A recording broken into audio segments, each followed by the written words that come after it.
My family had just moved into a new house when I was about 10 years old.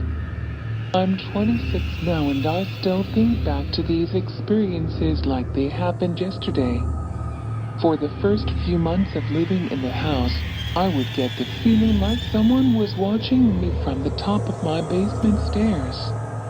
Whether I was in the kitchen or the living room, I would always glance at the doorway expecting someone to be standing there. I specifically noticed this feeling when it got late, usually around 10 p.m. Sometimes it would make me so uncomfortable I had to go upstairs to my room, but it felt as though it would follow me.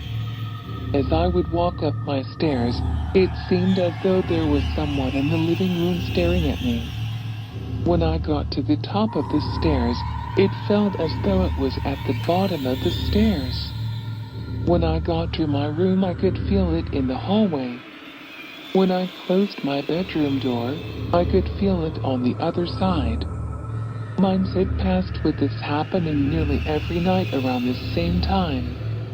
One night, I went to bed early and for the first and last time in my life, I left my bedroom door open. I woke up at some point in the night, tried to go back to sleep but couldn't. I was wide awake for no reason. I went to roll over in bed and noticed a tall figure standing in my doorway. The clear shape of a tall man wearing a baseball cap was outlined on my white bedroom door. I must note, my dad was tall and wore a baseball cap quite a lot, so I just thought it was him. I awkwardly said hi, thinking it was weird he was watching me sleep as my parents never did that. He didn't respond, so I called out again, "Hello?" No response. I let out an annoyed sigh because he clearly didn't hear me and rolled back over to go to sleep. The next morning, I went down to the kitchen where my parents were making breakfast. We had a normal conversation and then just as I was about to leave, I remembered what happened the night before. I turned around and said, "Oh Dad, why were you standing outside my room last night?" He let out a brief laugh and asked, "What?" So I repeated myself, and he responded with a puzzled look and, "I wasn't." My stomach sank to the floor. I haven't slept with my door open since. It was the 1970s. I was 5 years old at the time. My great uncle lived with us until his death when I was 7.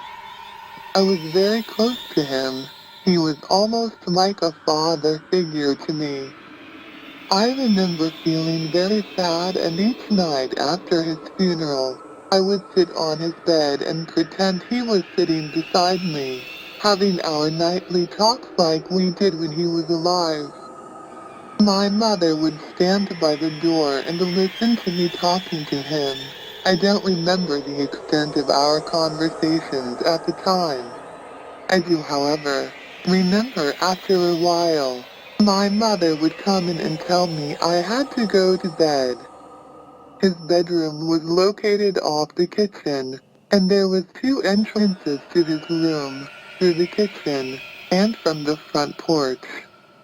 The door on the front porch was always locked, and my mother had put a lock on the door from the kitchen side because I guess she didn't think it was healthy for me to talk to him anymore. Before I knew it, my mother remarried, and we went to live with her new husband and his children in their house several suburbs away. My mother rented out our house as extra income. I loved our new life, and loved the fact that I had a new dad, and two stepbrothers and a stepsister. I felt like this was the first time I had seen my mother happy. I was 13 years old when I started seeing and hearing things in my room. I didn't transition into teenage life so well, and I struggled socially. I rebelled against everything my family were doing. I refused to listen to simple instructions in school, and I just couldn't understand why I couldn't get it together. My life took a turn for the worst. Things in the household became a blur. My eldest stepbrother was a dirty, rotten bastard and did things to me that were incomprehensible. I knew I couldn't talk to my mom about things, as she just wasn't interested in being a mother anymore. All she cared about was my stepfather and his rotten children. I felt alone and very depressed. As soon as I turned old enough, I moved out. When I turned 18, I inherited my great-uncle's house that he had left me when he died. I had gone to his grave and wrote him a huge 8-page letter on how much I really missed him, and how I wish he could let me know he was with me. I needed him so much. I stuck it to his headstone and left in tears. I had lived in his house and saw many apparitions of him over the course of 2 months. I wanted to travel, so I decided I would sell the house, travel the world, and come home and decide what I wanted to do with myself. The first country I arrived in was the good old USA. I fell in love with her, and decided I would one day come back to live. On this trip, I met and fell in love with my husband. He was a military man, and we met by sheer chance. Of course, I left to travel to England and around Europe, but found I left my heart in America. I returned, got married, and applied for dual citizenship. Before I knew it, I was pregnant. We were so happy. My husband had to deploy 3 weeks after the birth of our son. We named him after my great-uncle whose name was Justin. Our son had extreme colic reflux until he was 4 months old, and I wasn't getting enough sleep as he would wake up every 15 minutes or so screaming. The doctors told me to lay him on my chest because the elevation would stop the acid from splashing up and burning him. I remember waking up one night and found that my son wasn't on my chest.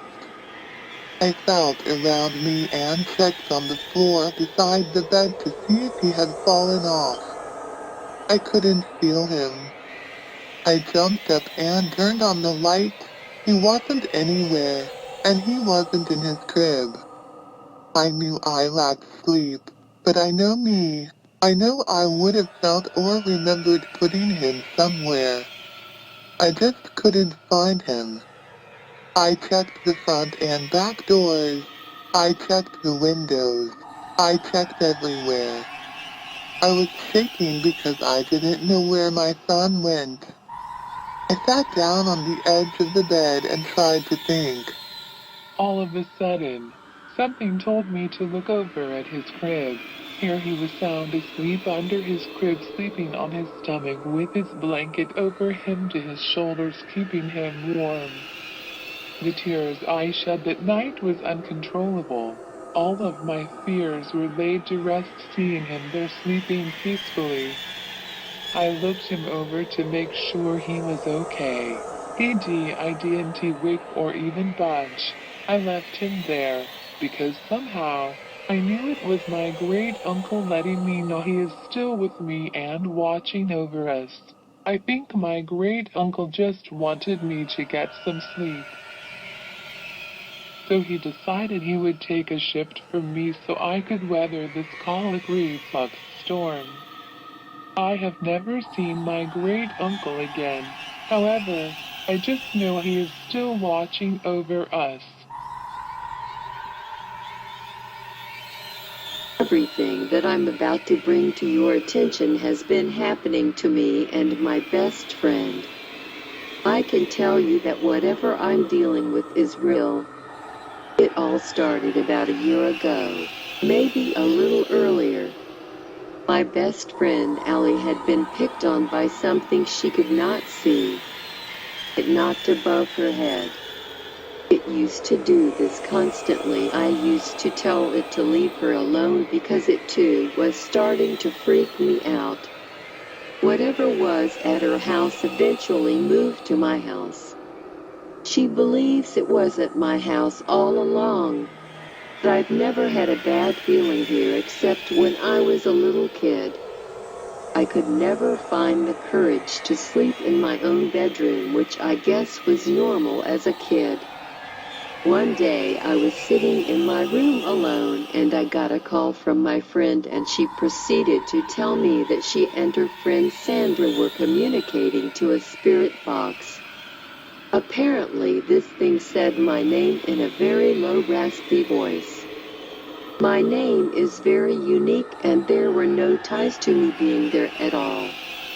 I'm shocked that it pronounced my name correctly. After that I was scared and I got in my car and drove straight over for a cleanse. I got there and we talked to it again. I know this is not what I should have done, but what can I say? I was curious. We asked for its name, and no shortly after we heard a female voice say, "Michael." A couple seconds later, the same voice that said my name said "shit." Like another spirit was calling out another. It was strange. After a while there was silence from the spirit box, and then it said, "I'm not really listening to you." What? The day after that is when it starts to get really freaky. I still somewhat considered myself a skeptic at this time. I was putting my stepdaughter to bed and I was sitting on the floor and I got a strange feeling in the pit of my stomach. I got in bed with my stepdaughter. I looked over to the window and saw her blinds were open. So I decided to get up and close them. I wrapped the cord to the blinds around the curtain rod so my 2-year-old couldn't play with it. As I started to unwrap the cord, I felt a quick brush of air and someone grabbed my arm and yanked it away from the blinds. My initial reaction was to swing my arms back because it genuinely scared me. I turned around only to be frozen in my steps. There wasn't anyone there. It happened so fast I knew there was no way it was my boyfriend. I ran into my bedroom pale as could be, shaking and crying. My boyfriend, who is a skeptic, looked at me and knew something was wrong. He asked me, "What happened? Are you okay?" I proceeded to tell him what happened and told him to go get our daughter. I could not go back in there, and I didn't for a very long time. She slept with us that night. I'll still never be able to explain it. It happened when I was most vulnerable. Months pass and my boyfriend and I hear thumping coming from the crawl space underneath our bed. It came in knocks of 3. It shook the floor and the bed. We knew it wasn't his daughter because she had been asleep and there's no way she could possibly make that much noise. We had anxiety, but we eventually ignored it and forgot about it. One time we were taking a bath and I got really hot and started shaking uncontrollably, and I thought I saw something crawling on the ground, but there was nothing there. Maybe my mind playing tricks on me? Maybe the bath water was too hot? I was catching my dad's girlfriend up on what's been going on the past year. Again, my boyfriend's daughter got out of bed, so naturally I go to put her back down. By the time I come back and sit down, my dad's girlfriend looked at me and said, "What the hell is wrong with your arm?" There were scratches all over it, but it looked like lettering. She told me it looked like a Y, but I looked at it. It said MI, for Michael. I have a picture of it. I've been cleansing and praying since then, and it's started to chill out a little. Each Sunday morning during my childhood, my 3 cousins walked the 2 blocks from their home to ours, and we romped through all 3 stories of our family's large Victorian house. Built before the turn of the century, it had once belonged to 2 families of doctors who practiced at the nearby hospital. My older cousin, Tommy, had a penchant for treasure. Week after week, I trailed him as he searched our home for booty. We pried up floorboards in the attic, pounded on closets for hidden compartments, and checked for loose steps that might conceal a hiding place, but we found nothing of value, until the day we decided to dig in the basement. The basement was large and rambling, with multiple rooms and a dirt floor. It was dingy and dark, lit only by a few light bulbs dangling on dirty strings. It had never been one of my favorite places. I hated the smell of earth and mold that wafted out whenever someone opened the cellar door, but I was game to search for treasure. Shovels in hand, Tommy and I dug into a forbidden dirt pile at the foot of the stairs. I don't know quite what we hoped to find. Gold coins or discarded diamonds, perhaps. But what we did find was much more surprising: a bone. It turned out to be a large femur bone, part of a human thigh, and I still remember the sick feeling that washed over me when my cousin held it up to the dim light. We quickly exited the basement to show the bone to my parents, who wisely requested that we dig no further. Even without their admonition, we had no desire to delve deeper into the pile, afraid of what we might find. In fact, the entire experience had quelled our desire to look for buried treasure. When I visit my hometown, I drive by the old house where I spent my childhood, and wonder if the new owners have ever stumbled across any bones in the basement. My cousins and I often joked that the house must be haunted. The discovery of the bones made us believe that it was. As I've mentioned here before, I've experienced things since I was little. Whether in the forms or dreams and sleep paralysis, or actual apparitions. But when I was younger, my best friend and I spent a lot of time at her grandparents' house. It was your average 3-bed 2-bath with the long hallways connecting the rooms to the living room. We would always play in the back bedroom, that overlooked the backyard. We did sleepovers a lot there, and would run back and forth to her house and her grandparents' house, as they lived in the same street. On one such occasion of sleeping over, we had a TV in the back room, where we slept. It was one of those older ones, really wide and sturdy. Didn't rock it bump like these new flat screens. And we would watch movies on it before going to bed. Her grandma always came in to turn off the TV and tuck us in. After she turned the lights off and closed the door, we lay there giggling and whispering to each other, eventually drifting off to sleep. I awoke around midnight, because around midnight is when the TV would have the American flag on the screen and play the national anthem before going to static or snow as we called it growing up. Well, you would only see this if the TV were on though. Keep in mind, it had been turned off before her grandma left the room. I heard the national anthem playing and rolled over to see the TV on. I thought it was weird but got up and pressed the off button. It turned off and I crawled back into bed. I drifted off to sleep and awoke a while later to the TV being on again, just snow, crackling and popping and making the weird noises it made. I turned it off again and went to get back in bed. I stepped on something as I walked back, knowing there should not have been anything on the floor since her grandma was very strict about toys being put away before bed. And I didn't step on anything the first time I turned the TV off. I bent down and picked it up as it was soft like a stuffed animal. It was her grandma's Raggedy Ann doll. She usually sat on her grandma's bed, and we could play with her only when we asked. She shouldn't have been on the floor in a completely different room. So I set her down in the box for the rest of our toys and thought I would give it back to her grandma in the morning. Morning came and the Raggedy Ann was no longer on the box.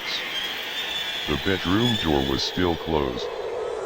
I opened the door, my friend still asleep, and slowly crept down the hall to bathroom. It was dark but you could see the sunlight coming in from the living room window. When I returned, my friend was awake and asked me why I kept whispering in her ear all night. I told her I wasn't, and explained the weirdness with the TV, which had never done it before. I still to this day don't know what really happened.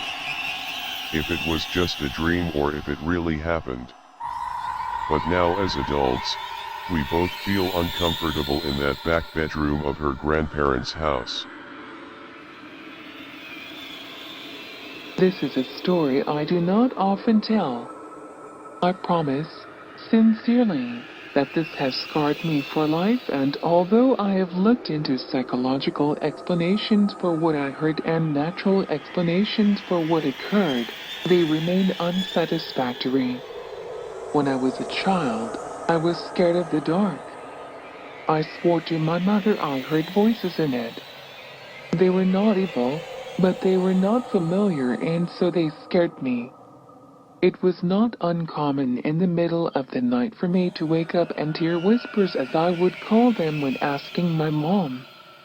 She figured they were just bumps in the night, and typical kids' nightmare material.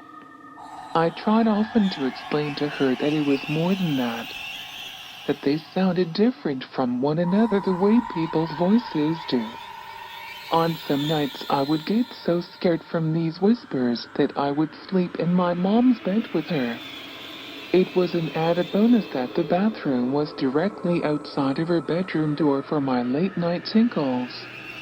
I should add at this point that when walking out into the hall to go to the bathroom, you look directly down the stairs that would lead you into my living room on the first floor. On one such night, around Christmas, I awoke and felt the need to relieve myself. I walked out from the door and distinctly heard the phrase "lock." And to my astonishment, a red light, almost like a spotlight, was cast upon the wall at the very bottom of the stairs. The light had no other source. It was by itself, and I was transfixed by it. Being a little kid, and it only being a few days from Christmas, I knew what this light was. It was Santa. How else could he get into my house to know I was being a good boy? I was so excited I began walking down the stairs to greet him, picking up my pace after the second step as it began to creep off the wall and fade into the darkness in my living room. That's when I heard him. A very strong, masculine voice. Different from the first. Not at all like my father's.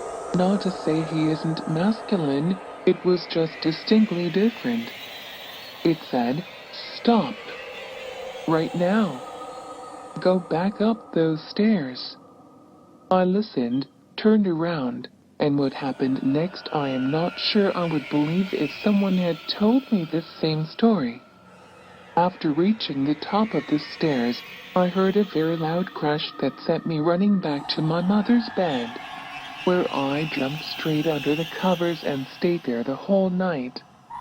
When we awoke the next morning, the poinsettia lights, little Christmas flower lights that glowed red, my mother had put on the railing down the stairs were pulled straight down to the bottom of the stairs, some broken from what seemed like a forcible tear, laying in a single pile.